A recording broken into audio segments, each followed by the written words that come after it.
Could it be? For me, your man, Louie Tee. Welcome to Louie's Lurking in the Comments.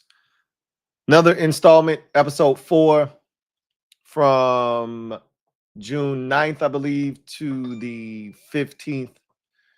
I think there were about maybe 3 or 4 shows that we're going to be pulling comments from and discussing on today's show. Again, we're live with this. This is supposed to be a local upload, but as you can imagine, it's been kind of busy few weeks here between traveling and Father's Day and Memorial Day. There's been a lot going on, as you could imagine. Had the fight down in Norfolk sandwiched in between Memorial Day weekend and Father's Day. So pretty busy. So these have been kind of on the run live style, but eventually we'll get back to these. And I'm pretty sure you guys could care less whether it's live or it's uploaded, as long as it gets done. With that said, we will jump into the video today. And there's going to be one massive discussion today about how the Commanders' quarterback sacks last year impacted the game, right? Because sometimes sacks don't necessarily yield the outcome that they should, because you're not good on third downs. But we were a very solid third down defense last year, believe it or not. It's one of the few things we actually did well after a very horrid start to the season. We did a pretty good job of getting off the field on third downs most of the time. Not all the time, obviously, but most of the time. So with that said, that allowed our sacks to be very impactful. All right, the quarterback sacks.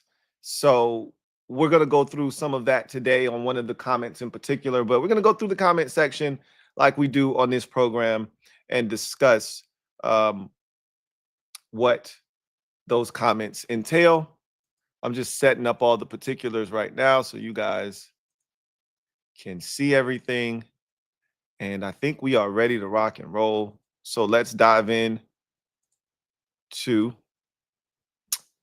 the show today. And we're going to start with a podcast. And this is the first time I think the podcast has made it on to Louie's Lurking in the Comments. Generally, there isn't anything that you guys say in the comment section of podcast videos and episodes that net a conversation to be had here. But one thing I will start to do, and I'm going to make this a rule right now because this is the first time it's happened, is anytime I get a super thanks on a comment, I'm going to read it, whether it's, pertinent or not. If you pay just to say thank you on a comment and I see it, which normally I do, I am going to add it in that week's Louie's Lurking in the comment section, sort of like a super chat almost, right? So this one is from Love Them Skins 1982. Also, thank you for being a member of the MOBB. $5 super thanks. Really appreciate you for that. He writes, T, I heard Gallup out there catching everything. You still think he's not making the cut. Now, that one's a little hard for me to stomach and understand because he hasn't been out there. So I don't know how you could hear that he was catching everything. He's had a bum hamstring and missed the latter portion of, I want to say phase 3.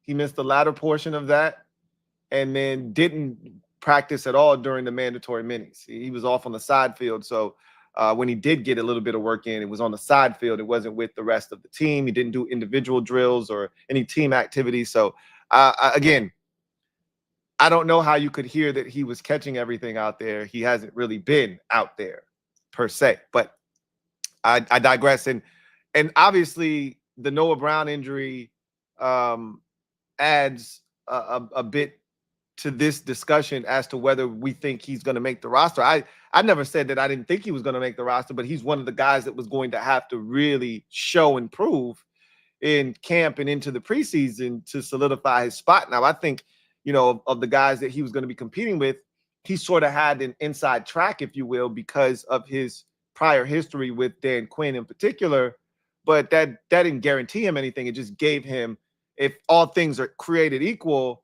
and are even, and the person that he's, competing with a spot, i.e.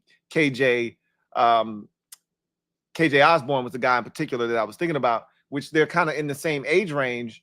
I think he's probably slightly older, but that's not going to deter them. If he's the better of the two, they're both NFL veterans, probably just go with Gallup, right? That's my thought process. But if it's a younger guy that they have under contract for 3 or 4 more years, they're probably going to go with the young guy over Gallup, right?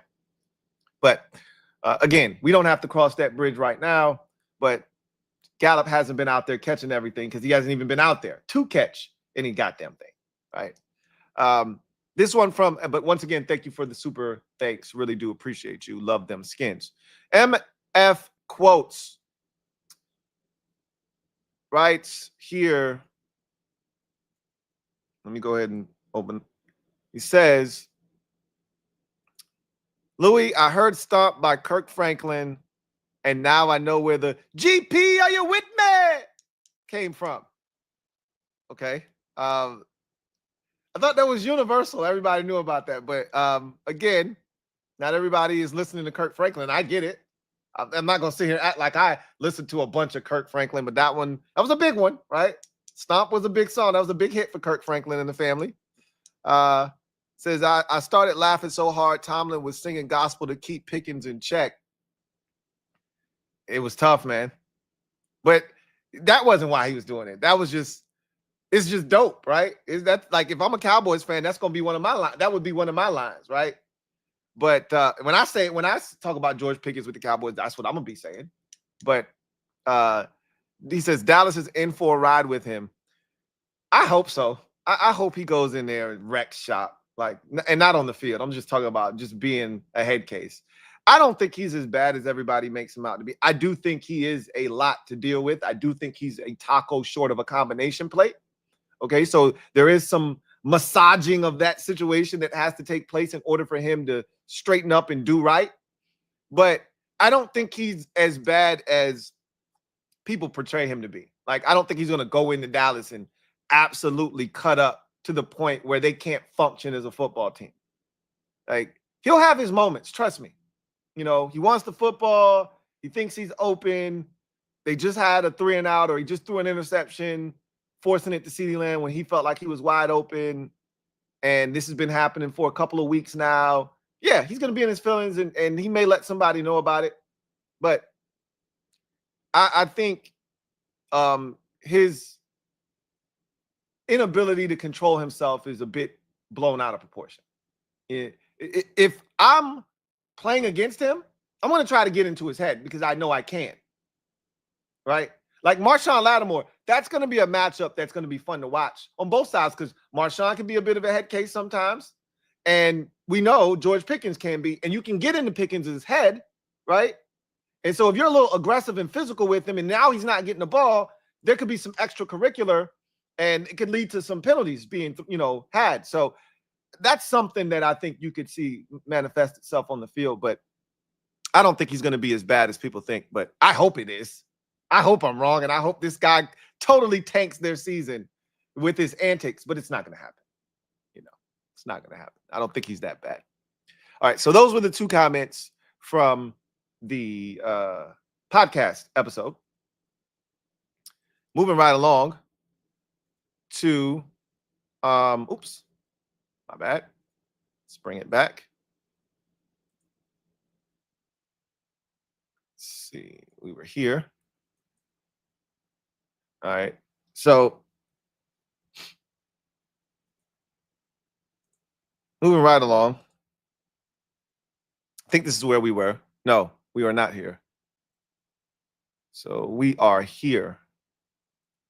All right. So this was the first day of mandatory minis. We heard from, a bunch of people stepping to the podium, and we had a lot of different things to talk about. First day of mandatory minis, we were excited. And so did a video here, and these were some of the comments that I felt like needed to be addressed. So first things up, from CT Sains, who writes, Lou, could you please stop with the Haskins hate? Buddy's dead and gone. So, one, to address this, there's no Haskins hate going on. It's nothing to hate on. He wasn't good as a football player when he's here. Just because he's passed away doesn't mean you can't say that he sucked at football. For us, at least. That may not be true for other places he's been. Bullis High School, Ohio State Buckeyes, really good football player there. Does that mean because he's dead, they can't speak about his football career while he was there? Does that mean that because he never played for the Steelers on the field, they can't speak about Dwayne Haskins' presence while he was there? Just because somebody passed away doesn't mean you can't speak about them anywhere, good or bad. He sucked while he was here. That's not Haskins' hate. That's the truth. He was immature, and he wasn't ready to be the starting quarterback of the Washington football team at that time. He just wasn't. That's facts.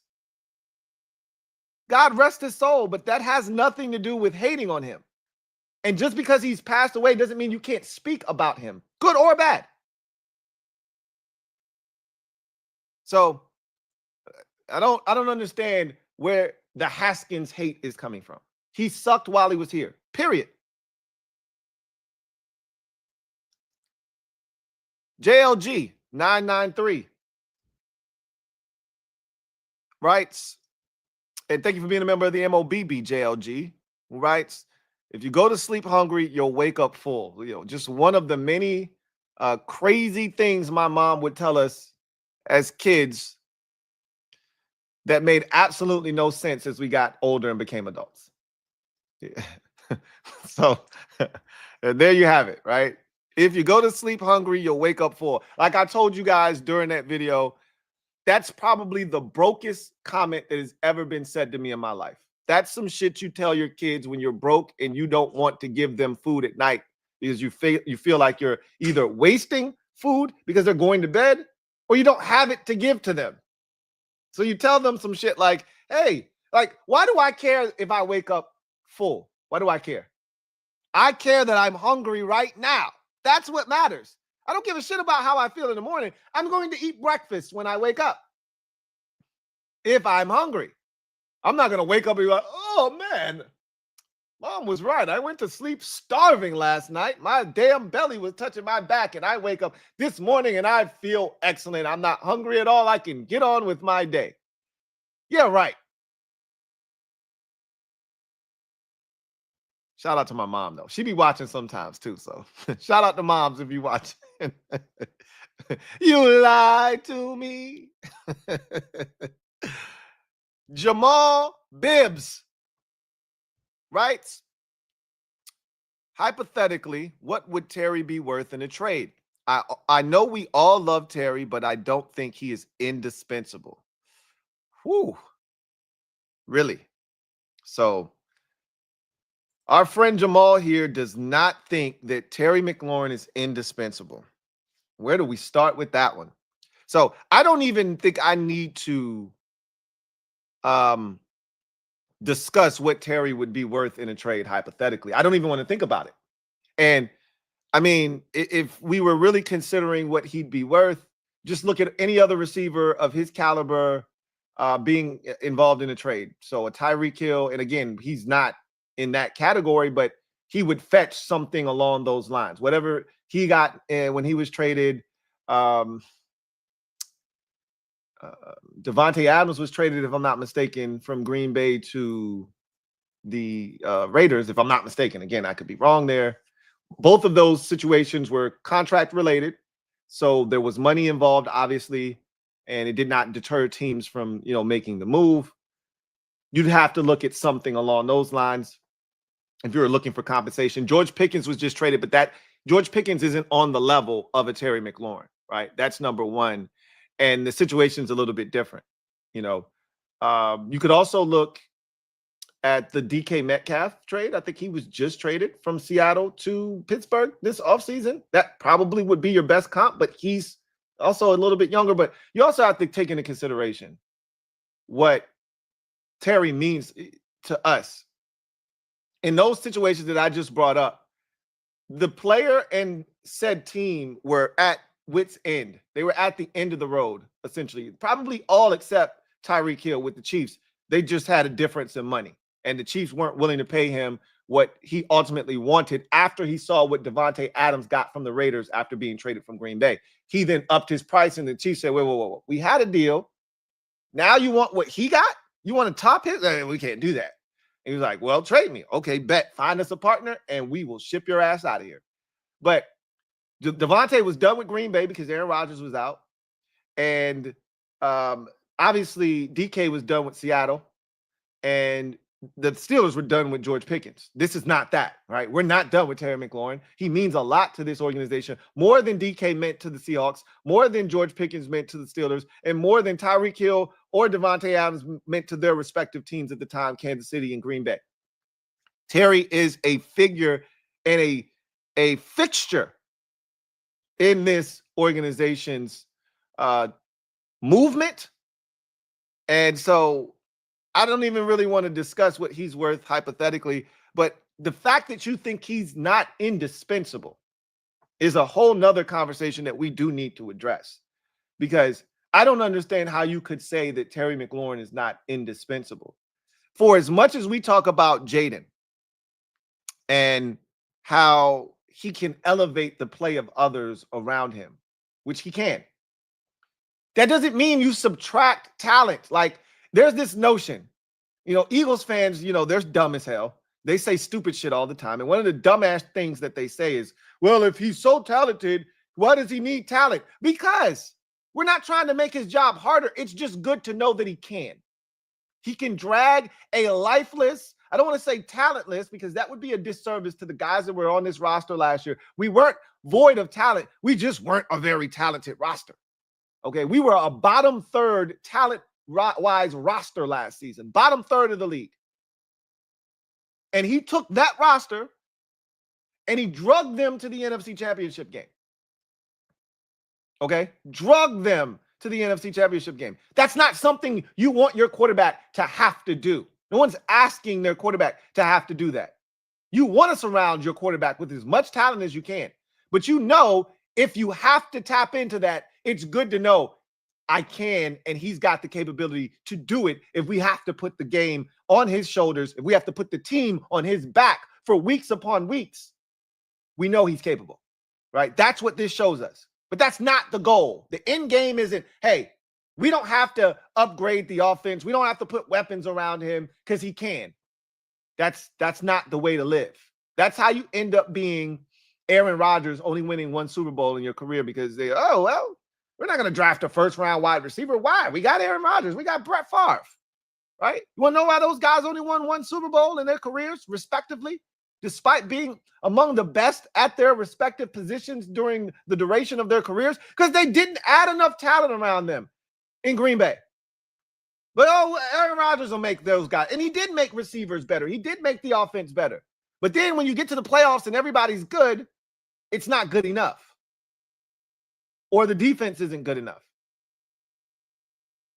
So, again, when you look at this roster, you take Terry McLaurin off this offense and replace him with whomever, right? Like, because if you take Terry McLaurin, you trade him, you're not getting a star wide receiver back in exchange for him. You're probably not even getting a wide receiver of any ilk back in exchange for him. So, the Chargers have come up. Let's just say you trade them to the Chargers and they're willing to part ways with, they don't even have any receivers. Who would you want outside of Ladd McConkey? And they're not trading Ladd McConkey. Who would you even want on the Chargers roster? They don't have anybody you would want. So you probably just be getting draft picks back. So just imagine this roster at receiver minus Terry McLaurin. You think we'd be winning a bunch of games, or we'd be a potent offense without Terry's ability to stretch the field vertically, without the threat of Terry McLaurin being on the field where teams have to game plan to stop him?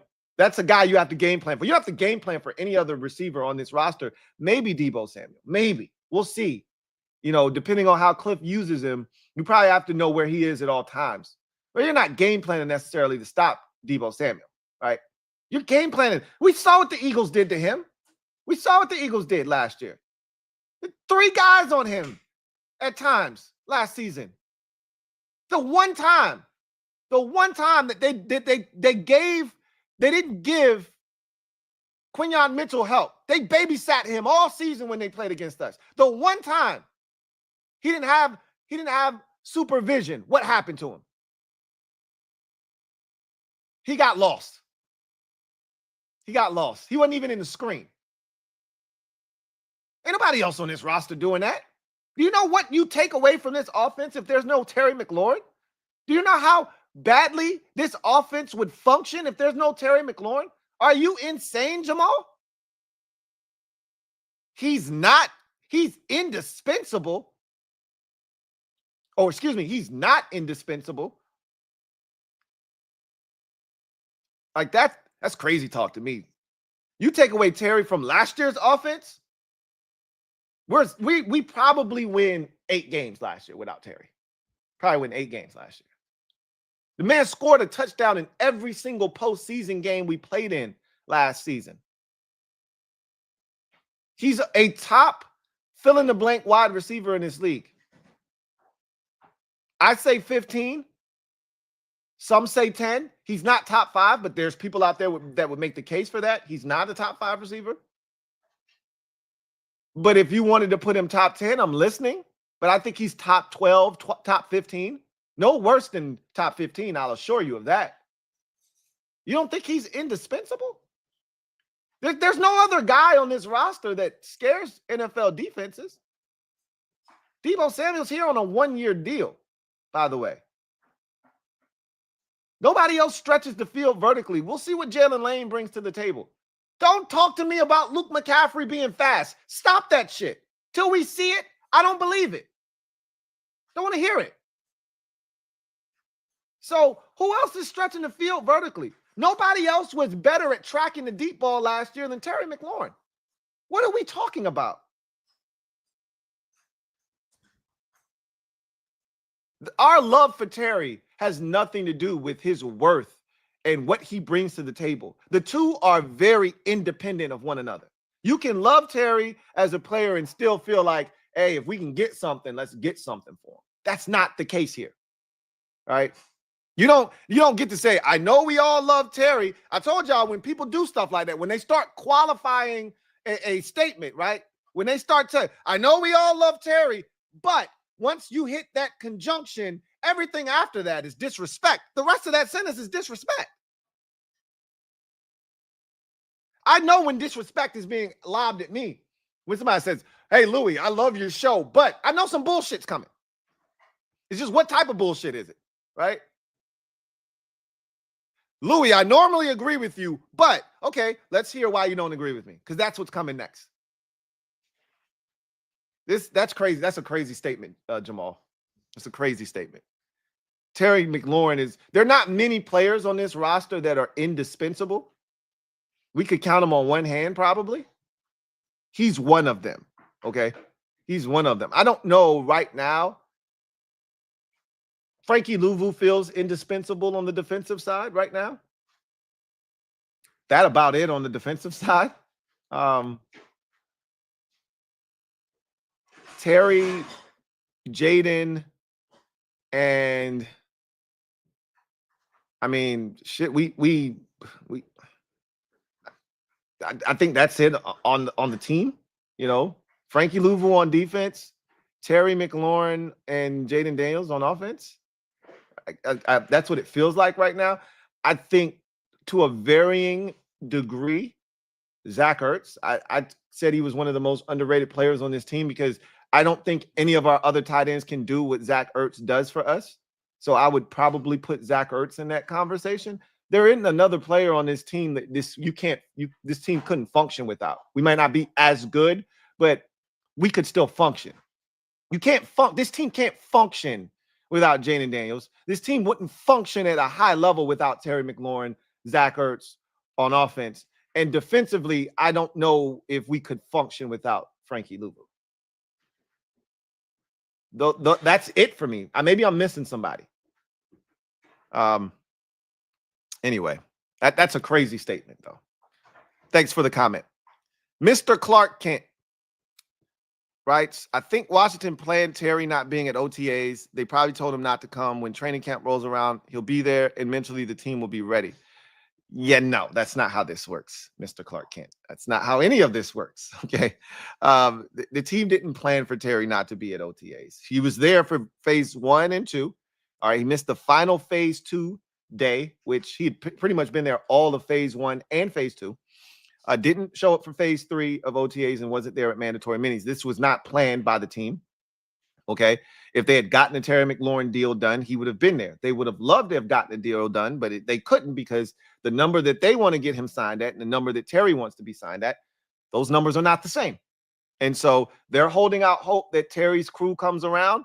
They're not going to, by the way. Terry's holding out hope that the Commanders will come around, and eventually they will. And the two parties will meet somewhere in the middle, and it'll make sense for all parties involved. This was not a planned, hey, don't worry about it. We don't need you at OTAs. You can go ahead and sit out. You'll show up when training camp gets here. If he doesn't have a deal, he might not be showing up when training camp rolls around. The hope is that he didn't show up for mandatory minis. He's going to eat that fine that he incurred. I think it's like $104,000, right? And that was a statement enough that the team will get it done prior to training camp, because we all know the distraction isn't necessary. It's not needed. You want to start this season off as well. As the expectations are already through the roof. The last thing you need is any sort of distraction heading into training camp. I think they understand that. We all as fans understand that. And I'm pretty sure they're smart enough to understand we don't need a distraction. Let's get this done. Let's nip this in the bud. Get him back here. Dan Quinn has already told us how important Terry is to the fabric of what they do, which is crazy that Jamal thinks that he's not indispensable, which is crazy to me. He's definitely indispensable. You got to have Terry McLaurin. Gotta. So he will be there when the contract is put in place. That's when he'll be there. So moving on to the next video. This was a live stream that I did for mandatory minicamp day number 3. Much like day 1, we had a lot of people speak at the podium. We had some, plays happen, some things that transpired we want to talk about. But obviously, the biggest news from this particular day was surrounding Noah Brown's injury, which we still haven't heard any updates about. Which this is how you know our organization is as tightly sealed as it could possibly be. Because this happened, we're talking a week ago now? Almost a week ago. Today's Tuesday. I think this mandatory minicamp day 2 was Wednesday last week when that injury occurred, if I'm not mistaken. And here we are almost a full week later, and we haven't heard a thing on Noah Brown's injury. They already know what happened to him. They already know. They know the severity of it. They may not know the timeline, but they've got some sort of timetable, right? They may not know the exact timeline of how long he's going to be out. And they know, what the severity of the injury is. And we still haven't heard anything. And we're not going to. We're not going to. So that makes what Mike Florio talking about, I know somebody that's around the team that they were scared. Shut up. You don't know shit. Ain't nobody talking to your ass. You don't know a goddamn thing. Because ain't nobody talking. Anyway. Steven Chisholm, 421, writes, Luke, same size, a little faster. He might just have found his way to a greater role than earlier anticipated. That's something we're going to talk about, because I talked about the size of the wide receiver room and how Noah Brown kind of towered over everyone. And I'm going to talk about that. Luke is roughly 6'2". He's just a shade under 6'2", right? Luke McCaffrey is, for all intents and purposes, 6'2". He doesn't look like it, and he doesn't play like a 6'2" receiver, though. Not like Noah Brown. Noah Brown looks the part of 6'2", 6'3", right? Luke McCaffrey does it. It's easy to forget that he's that size because he doesn't look it. He doesn't play like it either. And we'll go in depth with that conversation here in a second. But you're not wrong, Stephen. And I agree with the second part of this statement here, that he might have just found his way into a greater role than earlier anticipated. That may have just happened.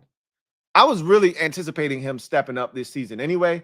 Maybe not to the degree that he may have to now because of the injury to Noah Brown. And again, we do not know the extent of that injury. And I'm hoping that it's not as a big a deal as, some of us may think. I'm guilty as charged. I think it's bad, but I'm not going to speak that into existence. I'm hoping that it's minor, right? We get to training camp and maybe he misses the first week of training camp and then he's back. Great, right? We'll see what happens. Going Commando 91. Thank you for being a member of the MOBB, who writes, outside of Cosme, Bates and Kinlaw are also under contract for the 2026 season. So I was talking about, and this was off the dome. And so, anytime I say something spontaneously, there's a chance that there's going to be an error in there. This is why I don't like really speaking off the top of the dome, especially when you're making list of something, because it's easy to omit something. And obviously, if I say something wrong, you guys are going to correct me, which I totally get. I expect you to correct me if I'm wrong, right? I don't want to be out here spreading misinformation. So, I tell you guys all the time, I see everything in the comment section. So if I make a mistake, please correct me in the comment section. I'll see it. And then I can go back and make an adjustment, an amendment to what I said if it needs to be said. Or when I say it the next time, I'll have the correct information, right? Anyway, I had made a comment about, they've kept the 2027 offseason slate clean for the most part, right? I said that's like untouched snow for that offseason, because everything that they've done has been within this window here. Like when they first got here in 24, 3-year contracts were given out to several guys. Biotish, Louvu, Armstrong, right? All got 3-year deals. Those deals expire after the 2026 season, right? So 27 is still clear, right?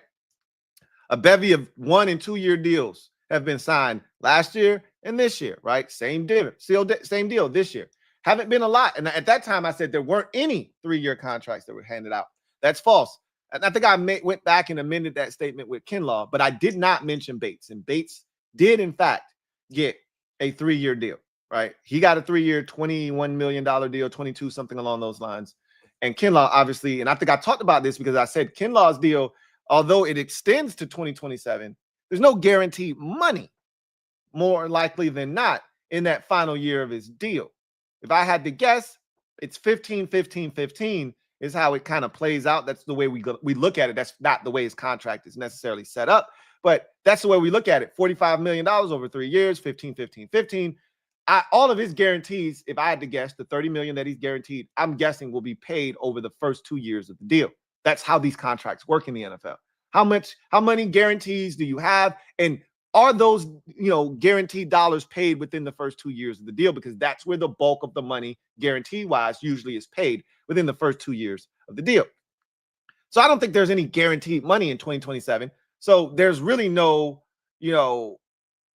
there's no obligation to the Commanders to have him on the roster in 27 if things aren't going well, right? And if there is some guarantees, they're very minimal at best. That's my guess. I could be wrong. Anyway, Cosme did sign a 4-year extension. I forgot about that. I didn't forget about the extension. I think I did mention it, though, after the fact, but I forgot that would bleed into 27, right? That would bleed into 27 because he signed a 4-year extension, did Cosme, last year. So Cosme, Bates, and Kinlaw are also under contract in 2026. Facts. Beyond the 26th season, which is into 27, which I said they've done a great job. And even with that said, that's still the bare minimum of contract. This Terry deal will only be like the 4th or 5th contract.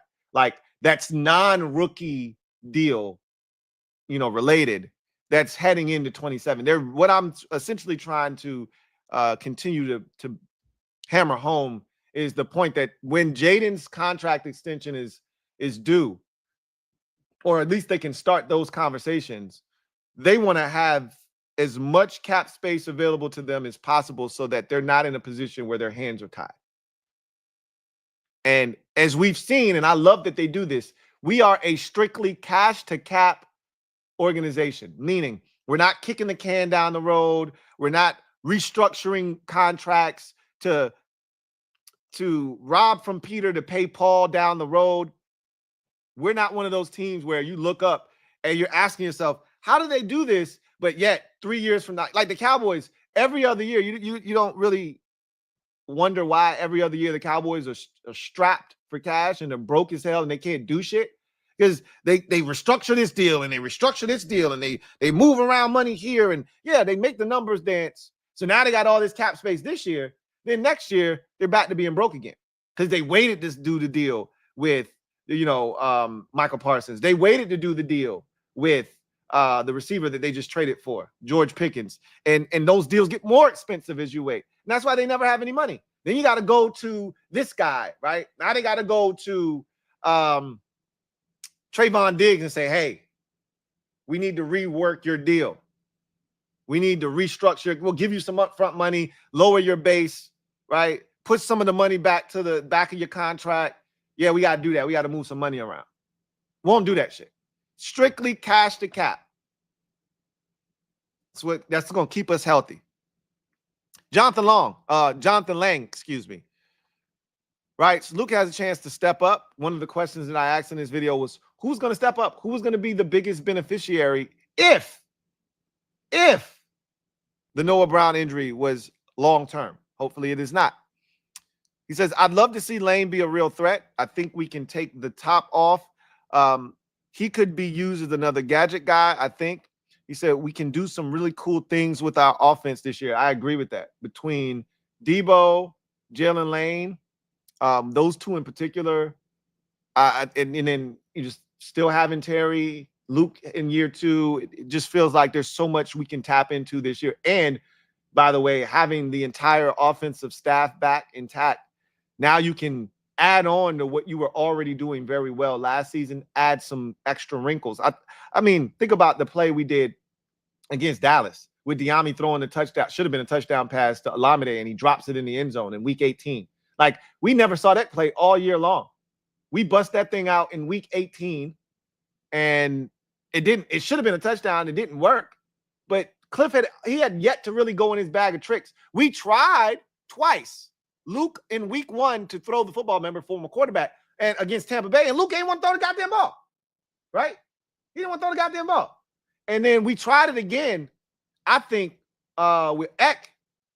I'm not sure if that was supposed to be a screen or not.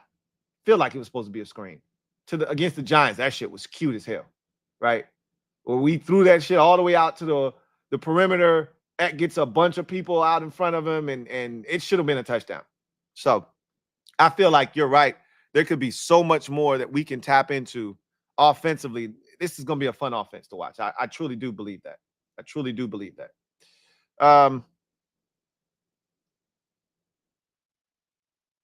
He also says, especially if we get that running game going and get Sennett out there playing well, which I think can happen, we need him to be Ertz 2.0. Wishful thinking. That would be so we don't have to draft a tight end.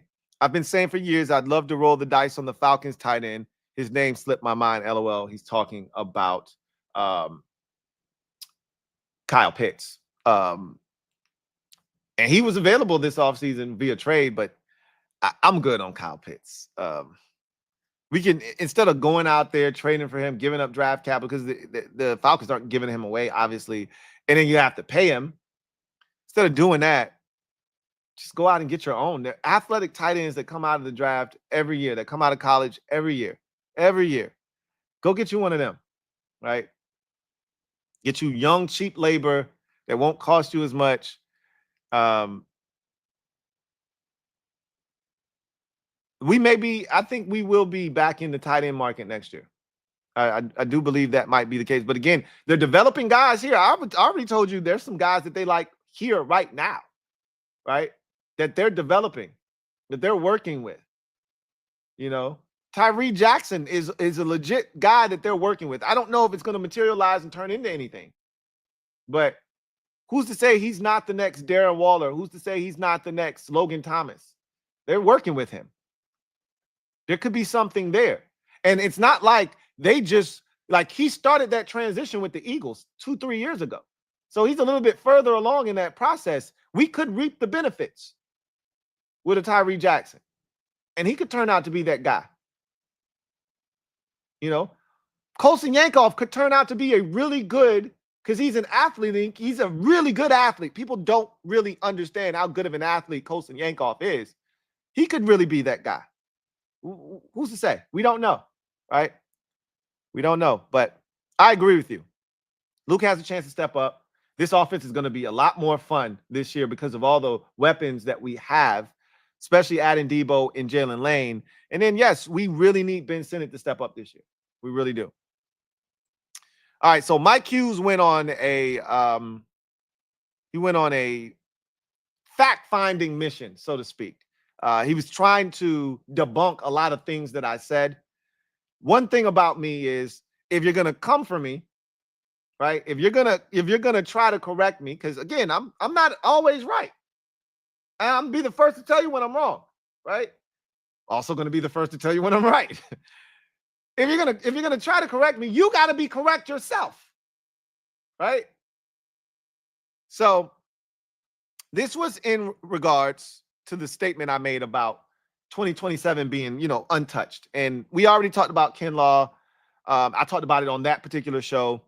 I had forgotten about Bates and his deal at that time. Bates did not sign a 4-year deal this offseason. He signed a 3-year deal. Okay. So again, if you're going to come at me, make sure you're right. All right. Bates signed a 3-year deal, which does bleed into 27, though. It does bleed into 27. Kinlaw signed a 3-year deal, obviously. But as I talked about, the guarantees, and I think the same thing probably applies to Bates's deal. The guarantees probably aren't significant in 27. So these are deals that really won't have a massive impact. I think they set it up that way, right? These are deals that won't have a massive impact on the cap. It won't have massive cap ramifications in 2027. This is a 3-year deal, not a 4-year deal. This is a 3-year deal. I don't think there's going to be a lot of guarantees left there. Armstrong did not sign a 4-year deal. Again, if you're going to come in here and try to correct me, come with facts. That's not a fact, right? He signed a 3-year deal. Did Armstrong. His deal is up after the 2026 season. He does not run into 2027. All right. And then Cosme did sign an extension, a 4-year extension last offseason, right before the season started. So, those are the ones we obviously talked about. He says those are the only ones I can think of outside of the guys drafted the past 2 years who are on rookie deals. Yeah. So Bates 3-year extension runs into 27. Kinlaw 3-year deal, Bates 3-year deal runs through 27. Kinlaw 3-year deal runs through 27. Armstrong 3-year deal ends after 26. Cosme's 4-year extension runs through, I believe, 2028, if I'm not mistaken. He then continues, Mike Hughes. Hot take. John Bates has a breakout year and becomes more of a receiving threat / dual tight end. Bates and Sinnott both take huge leaps in their development, and they'll be top 5 tight end duo for the years of 26 through 28.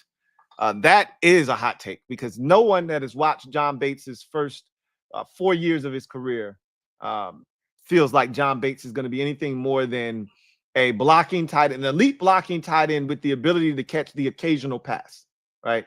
I don't think any of us see a 45 catch season in John Bates's career at any point. Let's see how many catches is his career high. Because if I had to guess, I would say that John Bates's career high in catches has already happened in his career, right? Let's see. I could be wrong.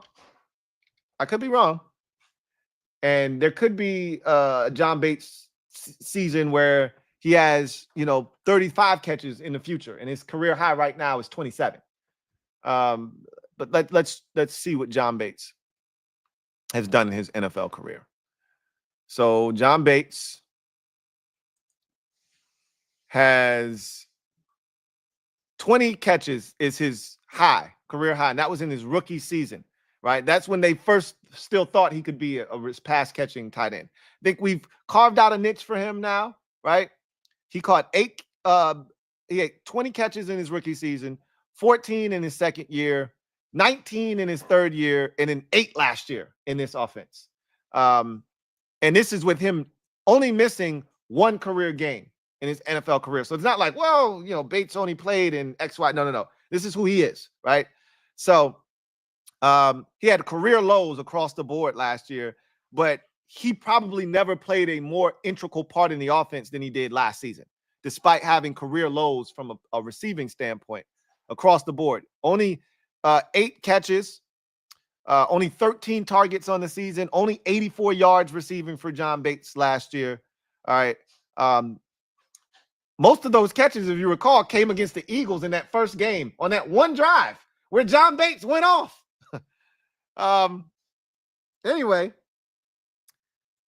to me, now I'll say this in your defense, Mike. When they re-signed John Bates, our general manager, AP, said they envision John Bates having a much bigger role as a pass catcher in this offense moving forward. They think that there's a lot more untapped potential for John Bates as a pass catcher. That's what they said out of their own mouth, right? Or out of their own mouths, right? However,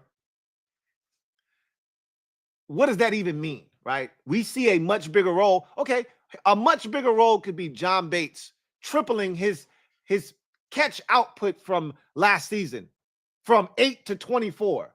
Ooh, right?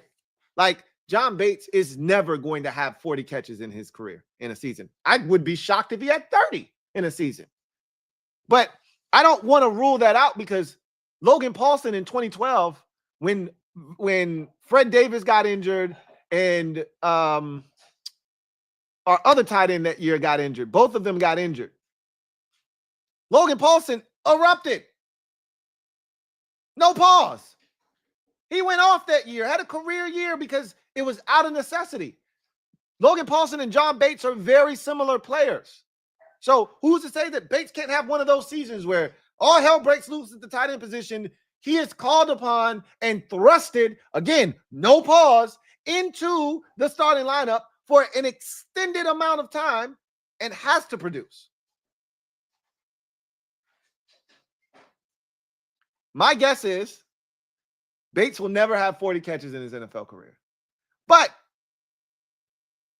he could get 25, and that would be a career high. He could end up with 30 in a season.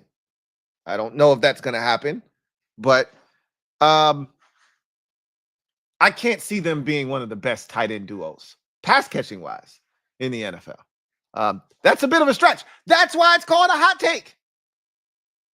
That's why it's called a hot take, and I respect your hot take. Some people say, I got a hot take, and then it's a lukewarm take. It's a mid take. That's a real hot take. Because to say that John Bates is going to morph into this massive pass-catching tight end is a stretch after having watched him for 4 years. It's a large enough sample size to know what you're getting out of John Bates at this point. Hell, most of us don't even want to see John Bates running with the football in his hands. We just like, hey, if you catch it, fall down. Find somewhere nice to fall down. All right? We don't want any fumbles. Like we had, who were we playing when he fumbled? He fumbled against the Bears. That was 2 years ago, if I'm not mistaken. I think he fumbled against the Bears 2 years ago. That might have been Logan Thomas that fumbled 2 years ago against the Bears. And then we know he fumbled. I think he fumbled in the Eagles game. The Cowboys game it was. The first Cowboys game this year. Right over the middle. Wide ass open. Boop. Ball out. So we've he fumbled the year before too in a similar situation. And then we just say, hey, John, find somewhere nice and comfortable to land, bro. So when he caught that pass on that third down against the Lions in the playoff game, and that pass kind of took him to the ground, hey, don't try to get up, bro. Don't get your ass up. You're just stay down. You got the first down. Hell of a play. Great design. Great execution. Good job of Jaden throwing it to him where he had to fall down on the ground because we don't need you running with the rock. We don't want any extracurricular shit happening. But we love Bates. I just don't know if we could see him morphing into this massive pass catching threat, right? At least I don't. I can't speak for anyone else out there, but that is a hot take. Mike then finishes up his foray into the comment section with this last one. He says, "Dang, Louie, fact check you today. You're a little off again, LOL. Isn't that the pot calling the kettle black?" Right? I kid. He says, "I didn't actually fact check the people you said had contracts past 26. I went off the top of my head. Clearly, he did that, which he wasn't off. He just was off on the years, right? But he said, Noah Brown is 6'2". Luke McCaffrey is 6'2". He says Tyler Boyd might be a good vet option to replace Noah if he's out for the year. Honestly, I would rather Luke, Lane, and the young guys get the opportunity first, which I agree with as well. Tyler Boyd isn't a guy you go out and try to bring in here. Like, we're good, right? But so the reason he brought this up is because I had said that Noah Brown kind of towers over the rest of the wide receiver room. And when we were watching the video, I said there aren't a lot of tall receivers. And I remember watching the video and watching all of the receivers standing there. Everyone was there except Michael Gallup, who does have a little bit of height on him as well. I think Michael Gallup's every bit of 6'1", right? Maybe closer to 6'2", right? So he would be somewhere in that neighborhood. But Luke McCaffrey was standing over there with those guys, and he didn't look 6'2", right? Like, certain guys just look the part of a big, physical wide receiver. Luke McCaffrey, like, when we talk about big receivers, I'm talking about not just your height. I'm talking about your size, right? Noah Brown is 220, 25 pounds, 220, 225 pounds. Noah Brown is a big target, right? Noah Brown has 32-inch arms, right? So there's this massive catch radius. Luke McCaffrey has 30-inch arms. Luke McCaffrey is 200 pounds. Okay? The two are not the same. So when I talk about guys that offer you this ridiculous catch radius, these guys that offer you the type of height that we just lack in the wide receiver room, Luke McCaffrey isn't that. Okay? Luke McCaffrey doesn't play above the rim. Luke McCaffrey isn't this big, physical wide receiver that carves out space for himself even when he's covered. That's not Luke McCaffrey. That's Noah Brown. So when I talk about the room being short, Luke is, theoretically speaking, yes, Luke is 6'2". Luke's barely 200 pounds. Luke has short arms for the position, and he's not Noah Brown. He's not going to replace Noah Brown's ability to draw pass interference penalties because of his size down the field. He's not going to replace Noah Brown's ability to be a target in the red zone with his height and his length. He's not going to replace any of that. Now, what he can do is be faster, quicker, more elusive than Noah Brown. But when I talk about losing that type of size, just because he's 6'2" doesn't mean he's the same type of receiver as Noah Brown. We don't have a lot of those guys. We don't. We lack that kind of physicality, that kind of size, height. We don't have a bunch of 220-pound receivers. That's why Debo at 210, 215, he's a problem. We don't have a lot of those guys that are in that, size, in that weight range, physically imposing with the ball in their hands. We don't have a lot of those dudes. Guys that can box a corner out. The guys in good position. How many, Noah Brown made a bunch of contested catches last year. Some he didn't make, right? But he made a number of contested catches last year. So, yeah. I did forget Luke was 6'2", though. Easy to do because he doesn't play like he's 6'2". He doesn't play like he's 6'2". Maybe that can change this year. Maybe that'll change this year. What won't change is him being, 205 pounds, 200 pounds. He came in the league at 198 pounds. Like, he's not going to get much bigger than that. Maybe get to 205, maybe. All right. And now we get to our final video that we will be taking comments from. And we start this. This was mandatory minicamp completed. Obviously, we went through every day of mandatory minicamp. I did a video after every day. And this was the last day of mandatory minis. The team was done with their off-season activities. We were dancing. This was the dancing video where we saw our rookie Trey Amos dancing. You saw our special teams coach L to the Izzo dancing and hyping him up. Percy Butler got in there, showed him what that down south New Orleans flavor is all about. So guys were having fun, man. It was a live practice to wrap up the offseason. So these are the comments from that particular video. And some of the conversation that night, as we get to some of these comments, revolved around there's jealousy. I didn't realize there was as much jealousy because of our success last year. Maybe how rapid it was. Maybe because other teams want what we have. You know, that's a lot of times when you get the jealousy and the envy. Because people want what you have. They're upset that they don't have what you have, right? Jaden Daniels, I'm referring to, obviously. So, and then I think people are annoyed because we're so excited about having a quarterback finally, and instead of just letting us bask in our excitement and let us over here, we not bothering nobody.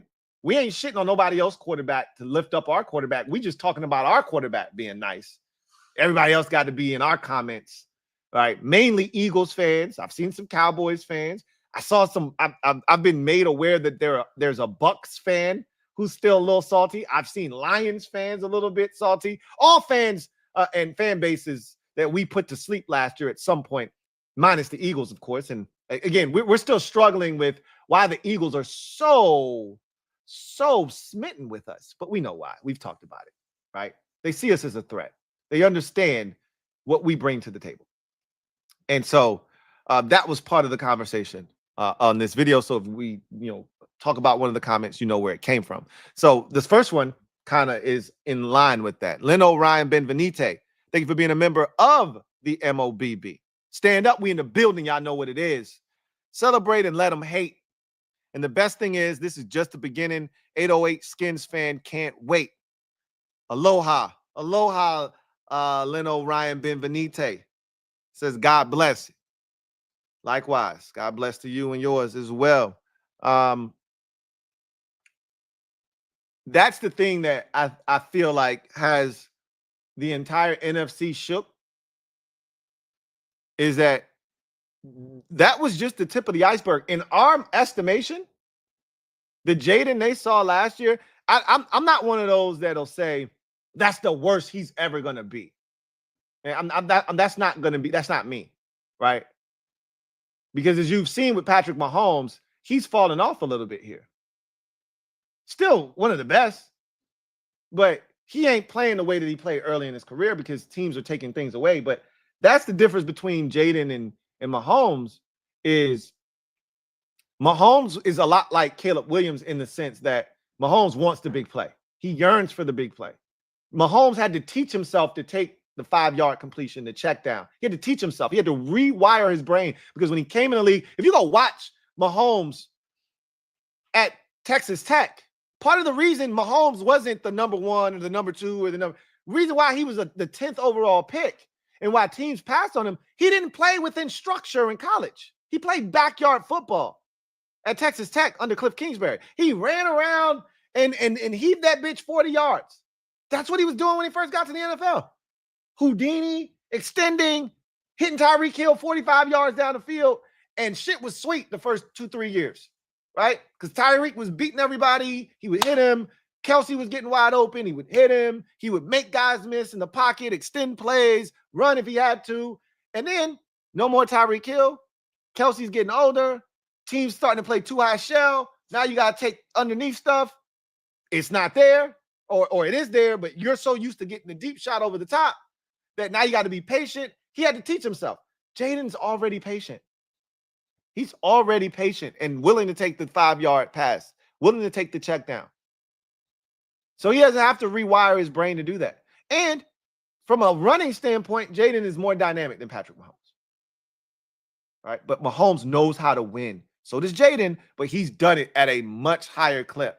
Already got multiple MVPs under his belt, already got multiple Super Bowls under his belt, already got multiple Super Bowl MVPs under his belt. So the two are not the same right now. But we see that for our guy. The trajectory is there. Patrick Mahomes' first season as a starter in this league, AFC Championship game loss. Jaden Daniels' first trip or first season as a starter of his career, which Mahomes got a full year to learn, Jaden did not. So year one, right out of the gate, right out of the packaging, straight to the NFC Championship game. Didn't get it done. Mahomes was at home. Jaden was not. That's another difference. But that's nor here nor there. The second year of Mahomes, back to the Super Bowls and a chip. That's what we're looking for from our guy. Back to the Super Bowl, and this time we get it done, right? Get it done in the championship game, get it done in the Super Bowl. And that's why the threat is there. Because people don't want to see that happen. But they know it could, because we got one of them ones. Swagger Dagger. Thank you for being a member of the MOBB. Writes, how would y'all feel about us copying the Chargers practice jersey accolade patches? So I had no idea about this until I saw the comment that you put here in the comment section. So I went and checked it out. And I mean, it's cool, but it's unnecessary, right? So for those of you who don't know what he's referring to, just type in Chargers practice jerseys, patches. And so what they have on their jerseys, their practice jerseys now, are these patches that kind of state what they are, who they are within the realm of that organization. You know, it's almost like on Madden. I haven't played Madden in ages, so I probably am not the one to be talking about Madden. But, you know, the last time I played Madden, they got to a point where they started like assigning players like certain attributes. And they would have like certain things that they were really good at. And if you were really good at it, this icon was next to your name, like this icon and this icon. If you were really fast, it might be a thunderbolt, right? Or it might be some sneakers with like dust coming from them, which means you're really fast or something like that. If you had a hit stick, if you were like Ray Lewis or you were some guy that could tackle really hard, it would be like a hammer, right? Something like that. So that's kind of like what they have on their jerseys, like patches, signifying what they are, what they've accomplished, that sort of thing. It's a cool gesture, but it's unnecessary, you know? I'm not against it or anything, but I don't care about it. It's a cool thing to do for practice, but it's not something that necessarily has to be done. You know what I mean? Brian Horst writes, Noah Brown landed on the ball and grabbed his ribs. I hope it's not a re-injured kidney. This is what I heard. I haven't heard anything. So that's news to me if that's what transpired. But it would make sense if that's what happened, because obviously he had the kidney injury last year. And they said that the play he got injured on, it was a dive on the ground for the ball that he caught. So that would make sense if that happened again. Him being able to walk initially but not make it all the way to the facility made me think it was something lower extremity related, because the last time this occurred with him, he was able to walk, right? He walked all the way from the sideline. He was standing on the sidelines for quite a while. And I don't think it was until he started like maybe spitting up a little bit of blood is when they said, hey, we probably should take you in for x-rays. And that's when they found out about the kidney laceration. So, but he walked all the way to the locker room in that game. I don't know if it's lower extremity. Again, they didn't want to tell us what happened to him, obviously. So they could have DQ could have just hit us with he's going to get an MRI when the x-ray told them all they needed to know. But I haven't heard anything about what transpired, what took place. But if that's in fact what happened, it's more likely that it's something of that nature than it is something lower extremity. Either way, It doesn't sound good, but we don't know anything, and I don't want to speculate. I don't want to speculate. Derek Stewart writes this. He said, the best is yet to come. Go Commanders, raise hail 2025. JD5 MVP Super Bowl. I wonder is this under another comment? No. Maybe I was excited about the comment. I don't know. But I definitely liked it. But yes, this feels like a potential MVP type season, and I'm not afraid to say Super Bowl. I remember last year with the Super Friends, LB would be like, your expectations are different than ours. You don't think you just happy to be here. Yeah, we are just happy to be here. We ain't been there since 1991. You damn right we just happy to be here. We do want to win, but that's not the expectation. We didn't expect to be here. It's different now. It's different now. Now those conversations about just, oh man, I can't believe, like last year we were wide-eyed, we were excited, we were just like, oh my God, I can't believe this is happening to us. All of those feelings are now gone. That's over with and done. There are real expectations in 2025. I'm talking Super Bowl. I'm using that word with reckless abandon, and I'm not afraid to do it because I got one of them ones at quarterback. Last year wasn't no flash in the pan. Was there some luck involved? Sure it was. But that also came with the fact that you got one of them ones at quarterback.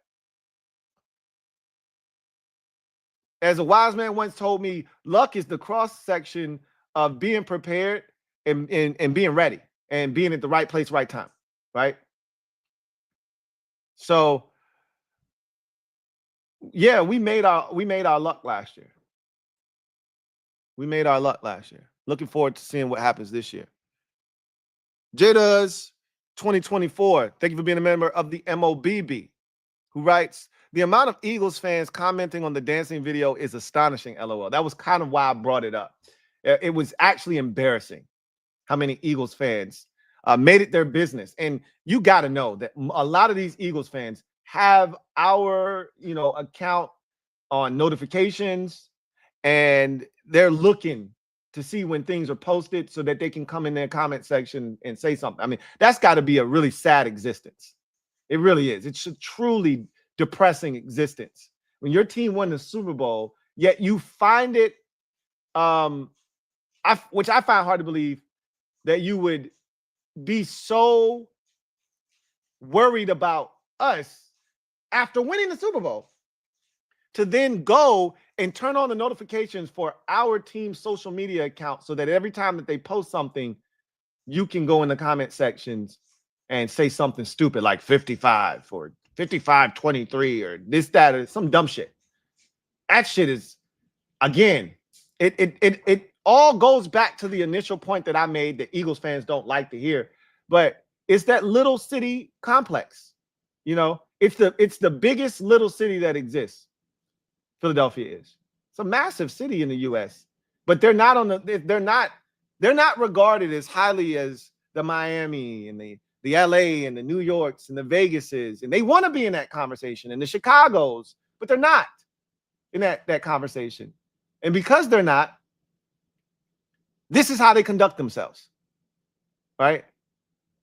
It's that same mentality. And this is it right here. You're seeing it manifest itself. Instead of being overjoyed with their Super Bowl and overwhelmed with their success, they worried about our joy. Shit's crazy. He said they all say things like, no wonder they got smoked in the championship game, or 55-23 or some other stupid ish. We live rent-free in their heads. Yeah, we do. Yeah, I've never seen anything like it. I've never seen anything like it. I've never seen anything like it. I love it, though. I smell fear. Smell fear. V believe the hype. Right. Yo, Lou, you think we're getting the throwback jerseys with the maroon tops and the tan gold pants? No, I don't. I think we are getting, though, the championship whites back as a throwback. but I do not think we're getting the 1960s throwback with the spear on the helmet. When they wore those, I think they wore those for the 40th anniversary back in 2002, I believe it was 2001, 2002 season, or 2000. Yeah, somewhere in there. I don't think we're getting those. All right, this next one is from Derek B. Thank you for being a member of the MOBB. Once again, stand up. We in the building. Derek B says, how many of those 45 sacks were in the fourth quarter? How many of them led to turnovers, punts, or field goal attempts? So we are going to save that for last. Let's skip over that because that's going to be probably a bit of a long conversation. That's going to take up the vast majority of this show. I mean, we already been here for over an hour, so it'll take up a good chunk of conversation because I went and did the work. So let's get to Rum Teen's 2 comments. The first of which says, man, we should have kept Fowler. Imagine how we'd feel if we had him and Dietrich Wise. He did have to play hella snaps, though. Would like to think him and Jacob Martin bring the same amount of sacks to the table if the snaps are equal, at least purely based on the math. Obviously, a lot of context needed. We obviously don't want to play them that much in the first place, though, which was the problem with Dante Fowler Jr. last year, but he ended up, really netting us a lot of sacks because he played so much. Also, your point about how he beat up on bad teams, tackles made me realize we don't need him anyways to beat the Clevelands and the Carolinas, which he feasted in those games. But there were also games that he went off in. He had 2 sacks against the Ravens and Lamar Jackson. I'm trying to think. He was really disruptive in the Giant game, the second Giant game. Trying to think. He was disruptive in the second Eagles game. So he had his moments. He showed up in the division games. But he said, and if he gets erased by good tackle, whoever else we put out there is getting erased anyway. So it's a wash in terms of individual impact against good teams. But he did do a lot of damage against bad opponents. I will say that he cleaned up against Carolina. Everybody ate against Cleveland. It wasn't just him. But he played big in a lot of games. He was big against the Steelers game as well. So no, he definitely, his impact was felt. And the reason this is coming up, sacks are coming up, because I talked about watching the sack video. The Commanders put out a video where they showcased every single sack from the 2024 season, including the postseason. And we had 45 sacks during the regular season, and then probably another 5 sacks in the postseason. I know we sacked Hurts in the championship game twice, if I'm not mistaken. Maybe even 3 times. I know Dorrance got him once. I think Frankie got him once. In the Lions game, Dorrance got to Golf twice. And then we only got to Baker once, I think. And that was Dante Fowler Jr. in the wild card game. So 50 total sacks on the season last year, including the postseason, 45 in the regular season. We're going to talk more about that here in a second. Rumteen also writes, so true about teams feeling threatened. Put yourself in the shoes of an Eagles fan. Imagine the frantic feeling you got to get when being asked, do you think Howie would trade Hurts for Jaden straight up? This is the question that I ask Eagles fans all the time. And of course they lie because they don't want to admit. The real Eagles fans would be like, yeah, nah. Yeah, give me Jaden, right? But Hurts just won him a Super Bowl. And they're going to ride for their guy. I get it.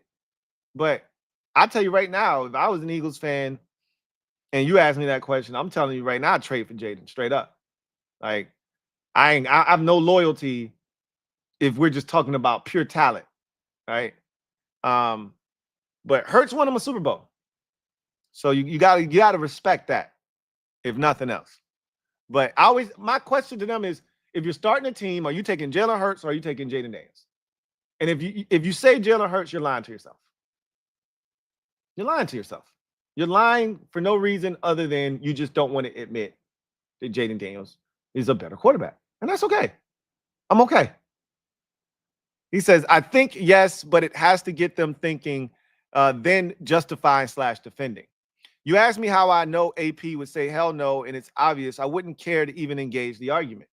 Like, completely unbothered. Like, they just won a Super Bowl yet are so concerned about defending Hurts. Jalen, when we don't even care, we just know. Right? We just know our guy is one of them once.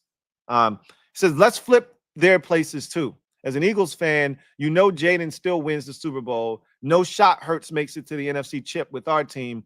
Maybe not even the playoffs. They're not making the playoffs with Jalen Hurts as their quarterback.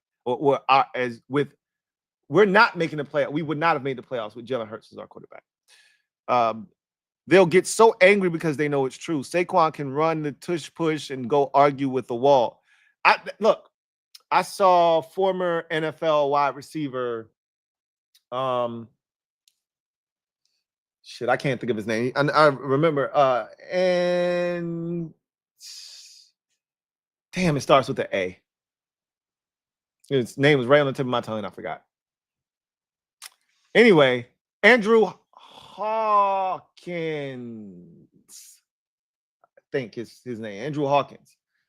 He was on ESPN the other day, and it just ended up on my timeline, where he basically said, I think somebody sent it to me, that Jaden Daniels is the best quarterback in the conference, and he explained why.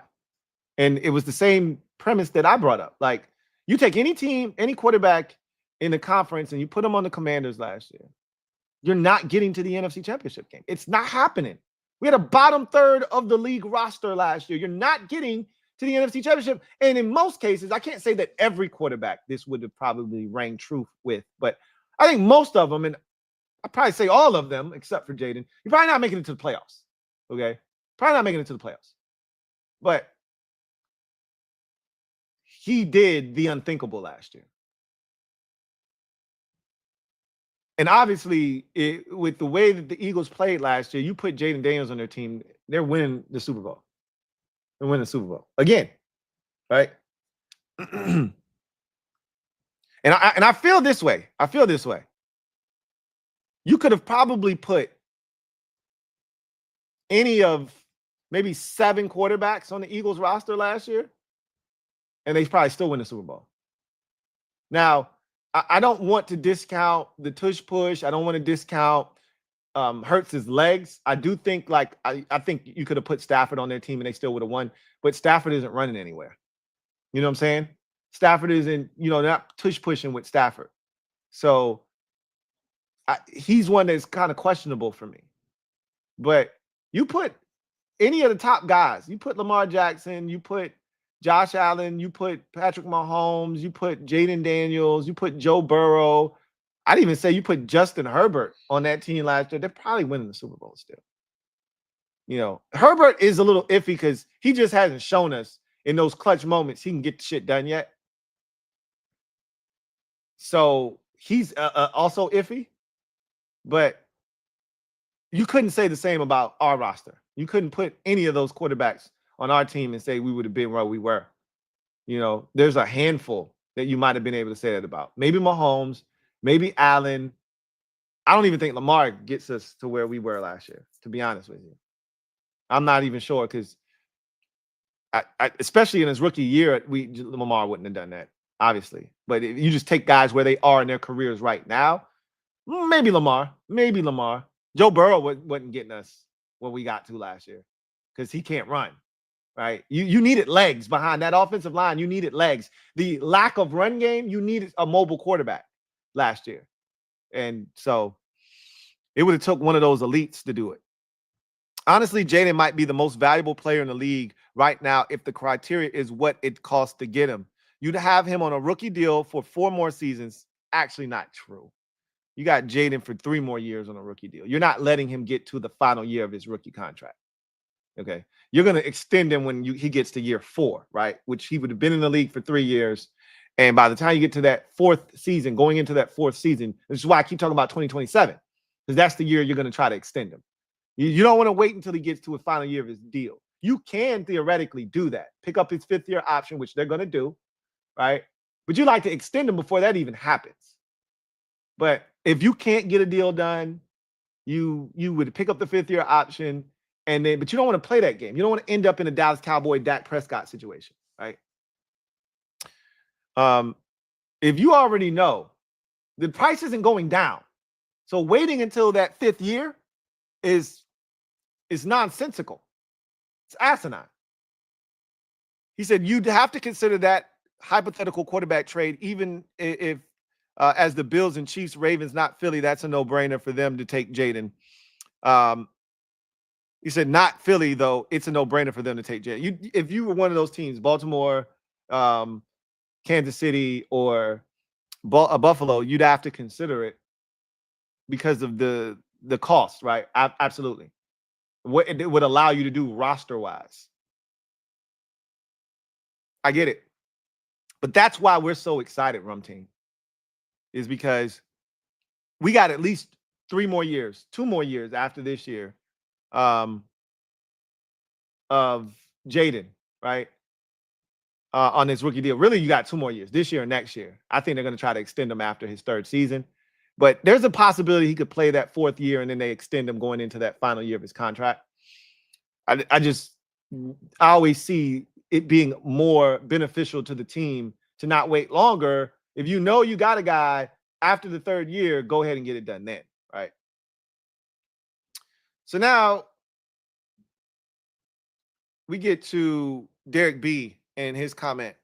So I talked about watching all of the sacks and how Dante Fowler Jr. was very impactful last year. This was not a, scheme it up. They schemed up Dante Fowler Jr. sack. Bullshit. Dante Fowler Jr. Was impactful last year because he won one-on-one matchups. So let's go ahead and have the discussion right now about about the sacks, because Derek B brought it up. And he asked the question, how many of those 45 sacks that the Commanders had, and I'm going to extend it to 50, I'm going to include the postseason. How many of those 50 sacks, he said, came in the 4th quarter? How many of them produced a punt? How many of those produced a field goal attempt or helped them get off the field on that possession, right? He wants to know, or help produce a turnover, right? He wants to know how impactful were these sacks actually? Because in a vacuum, you look at those sacks and you say, hey, that's not bad. 45 sacks, 50 on the season. When you count the postseason, that's not bad. We have more sacks than the Philadelphia Eagles, even though they were more dominant up front than we were. We have more sacks than them on the season. So you say, hey, that's not bad. But to the untrained eye, yay. To us as fans who watch the game, it's easy for us to be like, man, those were not garbage time sacks. To me, unless you're getting them in a blowout, there's no such thing as a garbage time sack. Whether it comes on 1st down, 2nd down, 3rd down, whether it comes in the first quarter, 2nd quarter, 3rd quarter, right? There's no such thing as a garbage time sack. 4th quarter, obviously, are usually when you want them. But when did they come?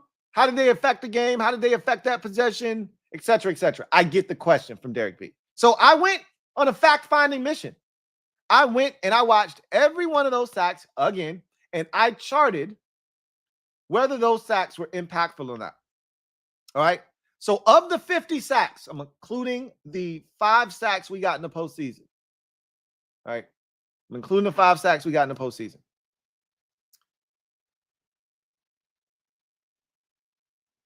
5, 10, 15, 20, 25, 30, 35, 36, 37, 38 were impactful sacks. All right. Let me count that again. 5, 10, 15, 20, 25, 30, 35, 36, 37, 38. All right. So 38 of them were impactful sacks, meaning they led to a turnover. They led to a change of possession, meaning a punt. And again, you can get a sack on 1st down that puts them in 2nd and 25, and now the possession is pretty much over, right? That sack was the reason that possession ended. You can get a sack on 2nd and 7 that makes it 3rd and 17, and then they ran a draw, and now that possession's over. That possession is over because you got a sack, right? So that counts.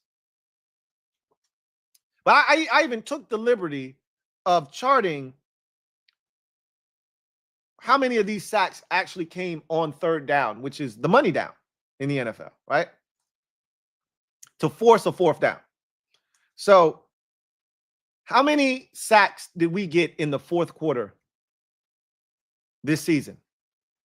Of our 50 total sacks on the season, including the postseason, only 5 of them came in the fourth quarter. That is astronomical, right?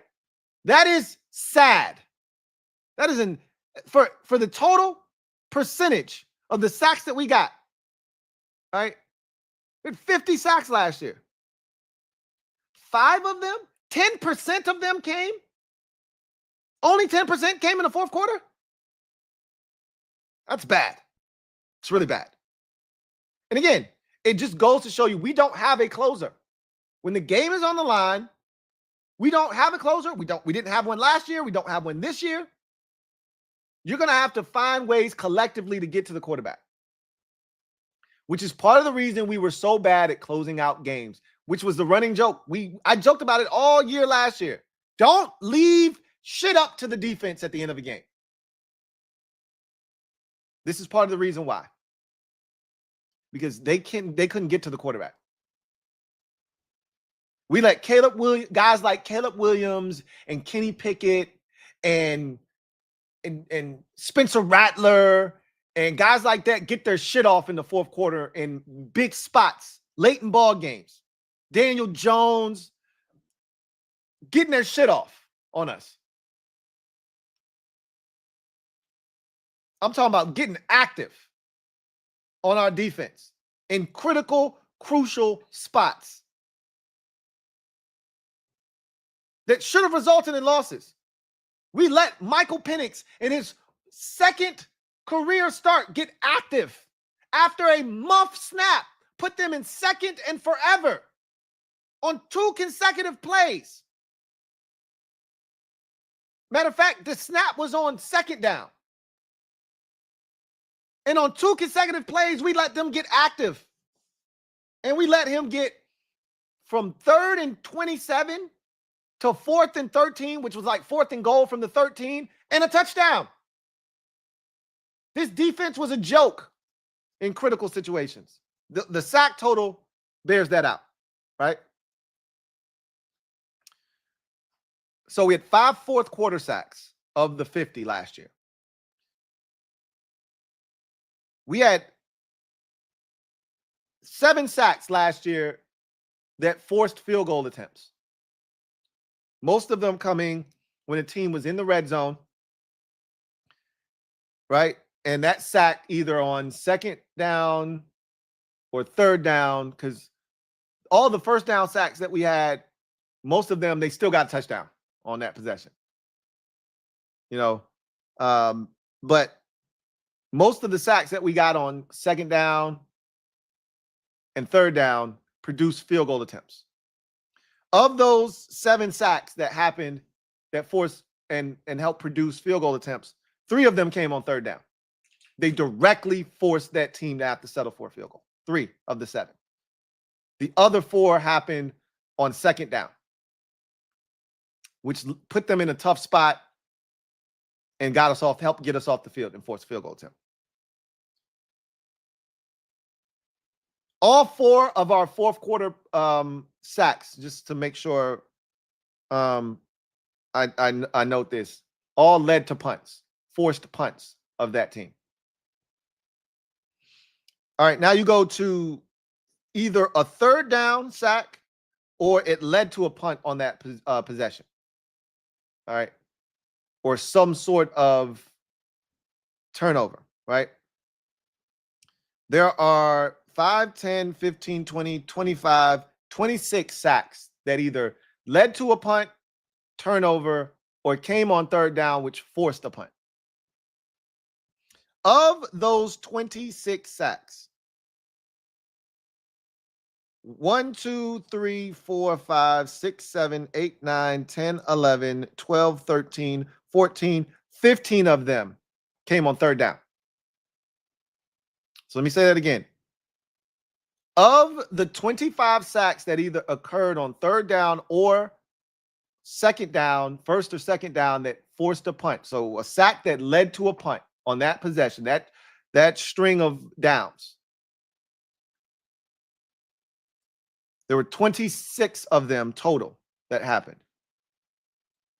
15 of those were on third down that directly led to a punt from a third down sack. Of those 26, one of them came on a fourth down. Can you guys tell me the game where we got a fourth down sack that produced a turnover on downs? Can you do that? Because I can remember it clear as day. I'm looking at the comment section right now. Can you tell me the game in which, and who did it? Can you tell me the game and who did it? Produced a fourth down sack to force a turnover on downs.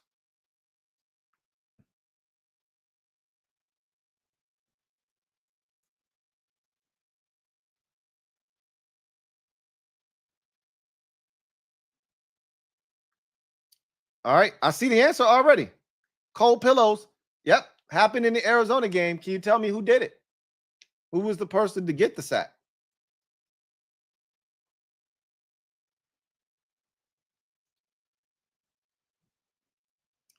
I'll keep going. Andrew Wingate says Dorrance Armstrong. You are correct as well. So y'all knocked that one out of the park. I got one that's going to really stump y'all.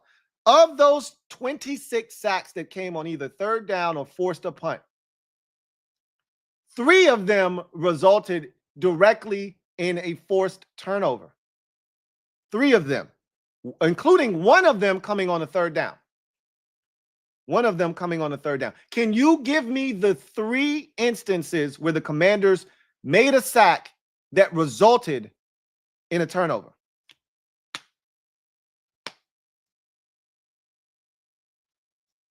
Can you give me the 3 games that the Commanders? I bet you can give me 2. I don't think, and this includes the playoffs.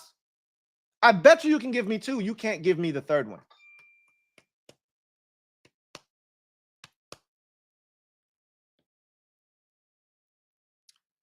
So JLG, you said, was that the Lions game? Nope. That was the Arizona game.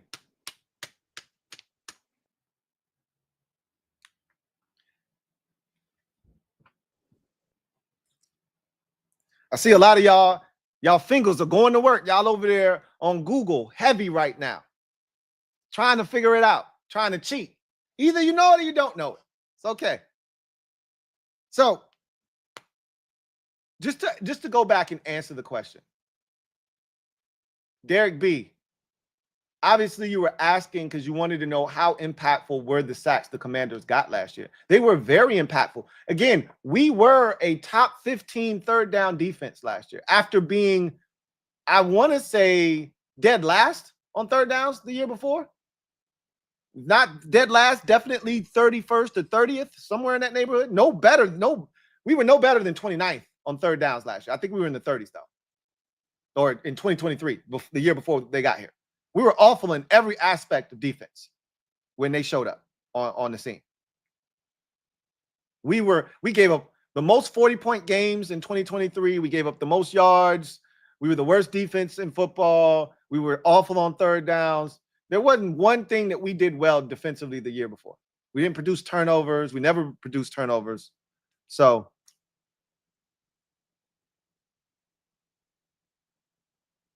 the 45 sacks that we got last year were very impactful because it helped us with our third down percentage, getting off the field. Like, as much as a lot of you, because I'm not in this, I shitted on the defense in crucial moments. You know, the defense could play great for 3 quarters and then they would implode in the 4th quarter. I shitted on this defense in certain situations. They weren't good before the half, and they weren't good at the end of games, right?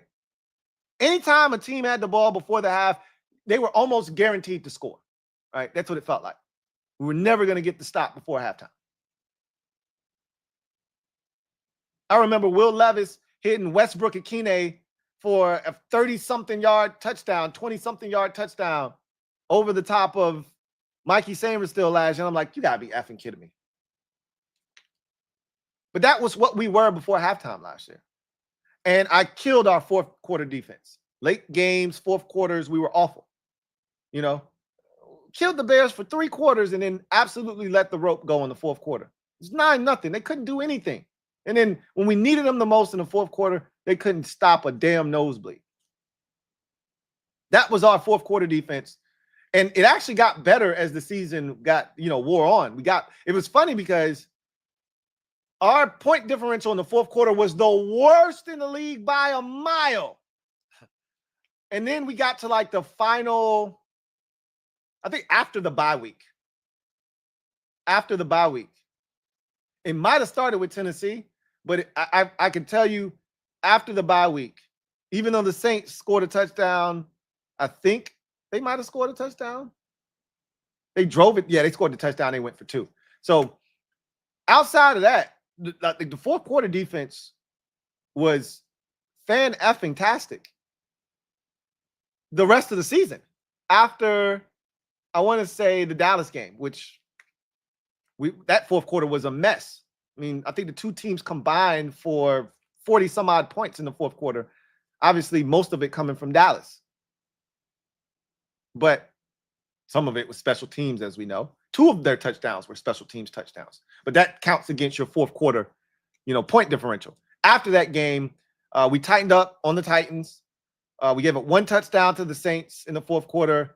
I don't think we gave up any points to the Falcons in the I'm lying because that was the Kyle Pitts touchdown. But that was it. That was the only points they scored was that touchdown. And then the following week against Philadelphia, all they did was score a field goal in the fourth quarter. That was the last field goal to make it 30. Because it was 27-13 at the end of 3, if you recall. And then against Dallas, I don't think they scored any points in the fourth quarter of that game. Then against Tampa Bay, I think they scored a touchdown to tie the game at 20. It was 17-13 in the fourth quarter. They got the ball. It was 17 when we scored the touchdown to take the lead, 20-17, excuse me. When we forced the fumble, or they fumbled and we recovered it, we scored the touchdown, went up 20-17. They got the field goal. So they got a field goal, not a touchdown. They got a field goal to tie the game back up at 20. That was all they scored in the fourth quarter was a field goal. And then the Eagles game, that was a mess, obviously, in the fourth quarter. That was a mess in the fourth quarter. After climbing back within 2 scores, we soiled ourselves in the fourth quarter of that game. But we got better. But for most of the season, the point differential in the fourth quarter was crazy. Let's see.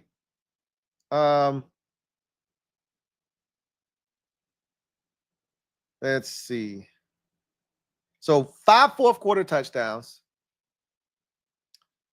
5, 10, 15, 20, 25, 26 sacks on third down or led to a punt.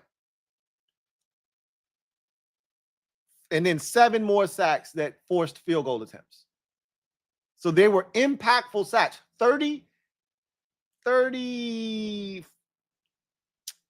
of the sacks out of the 50 sacks were impactful sacks.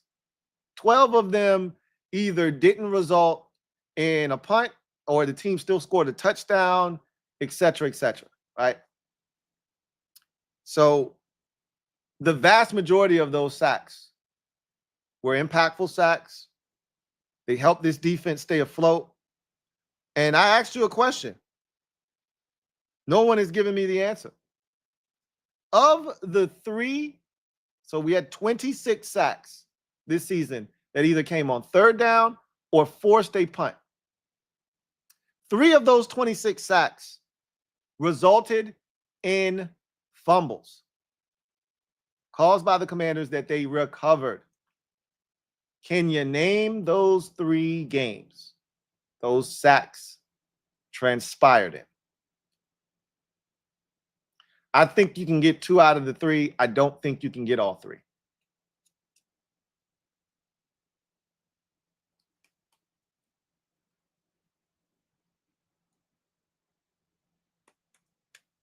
Skin Mander says Arizona and Detroit. Armstrong did force those fumbles. Those are the 2 that I expect you to get, right?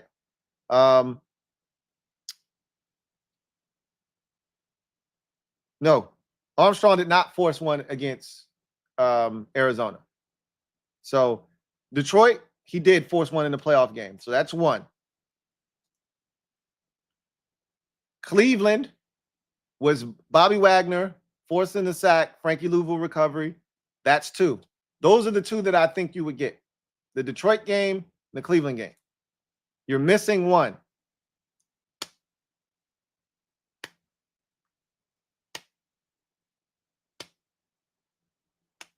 Can you give me the other one? That's the one I knew you weren't going to remember. It's a very forgettable one. Very forgettable one.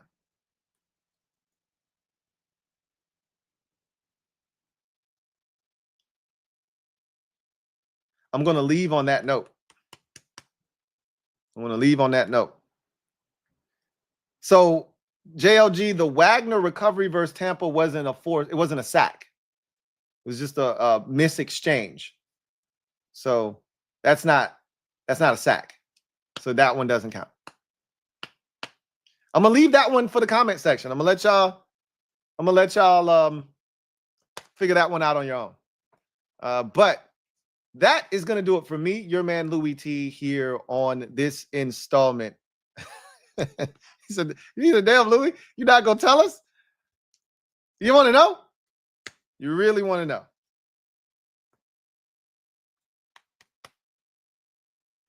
I could tell you guys. Well, what would be the fun in that? So that's going to do it for me, your man Louie Tee, here on this installment of Louie's Lurking in the comment section. I appreciate you guys kicking it with me, and continue to be active in the comment section. This has proven to be a very fruitful this has been a very fruitful concept. You guys have taken to it well, and I want to continue to have these types of dialogues with you. So on that note, I'm getting out of here. I'm going to have a reaction video to the Summer Series episode 1. And you may see me tonight. You may not. We'll see. You'll definitely see me tomorrow night. We will be live for the command post tomorrow night. So put that down on your calendars. Hopefully I'll have a podcast during the day tomorrow. Again, no guarantees there. Lamont Young says, last strip sack was the Giants, Lou. Ding, ding, ding, ding. It was a Dante Fowler Jr. immediate pressure on Daniel Jones. He tries to throw the football. He gets hit in the process of throwing the ball. It should have been picked off in the air by Fedarian Mathis. He drops it. It goes right through his stomach. His hands hits his big belly and kicks backwards. I think he kicks the football after not catching it. Goes backwards like 25 yards. And at first, nobody was chasing it. Then Wagner and a couple others start chasing it. So the running back for the Giants goes after it. I think it was Motor Singletary goes after it. But Percy Butler gets there first, but he kicks the ball trying to pick it up. And Bobby Wagner picks it up. Would have been a touchdown, but they ruled it dead. Then they go back, check that it was a fumble. Obviously, it was a clear recovery by Wagner, and that was the final fumble. That's the one that you guys weren't going to think of. Easy to forget that one. But that was the third fumble recovery by this defense from a sack last season. So in the order that they happened, Cleveland where the whole pocket collapsed on Deshaun Watson, but Wagner was the root cause of the fumble. and Louvu recovered it, caught it in the air. Should have scored on that, but couldn't make that one guy miss. The second one was that one forced by Dante Fowler Jr., picked up by Bobby Wagner. Should have been a touchdown. And then the last one was a big one in the postseason game, divisional round, Dorrance Armstrong strip sack of Jared Goff. So that is going to do it for me, your man Louie Tee, here on Louie's Lurking in the Comments. Make sure you're active in the comment section. That's how these videos work and get done. Look forward to chopping it up with you guys next time. Until then, I'm your man Louie, signing off. Still and always will be lurking in the comments. Have a good one.